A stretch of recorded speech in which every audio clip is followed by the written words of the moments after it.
Within minutes, the two boys had cut open the bear's stomach, removed the stuffing, and refilled it with the rice. Pointing with the scissors, they asked again who wanted to play.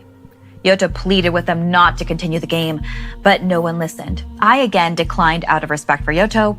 One by one, our four friends pricked their fingers, drawing a few drops of blood, and then adding it to the rice inside the cavity.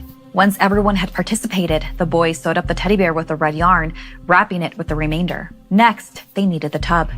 Yoto sat frozen, so I stood up and showed them to the bathroom. We piled in and they filled up the tub, poured in salt, then put the bear in the water.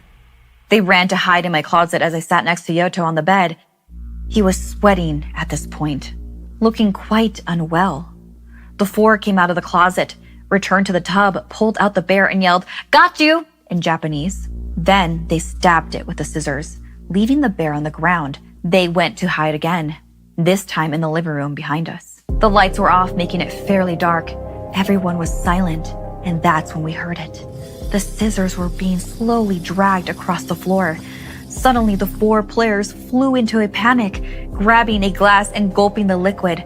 Yoto explained that they had to hold salt water in their mouths for protection, but as three of them stood there with their mouths filled, there was none left for the fourth player, Ayoto. As he began to yell at the others who had used up all the salt water, the sound of the scissors grew closer. Ayoto ran towards the kitchen to refill the glass, but as he disappeared, we heard him scream. Then came what sounded like flesh being torn.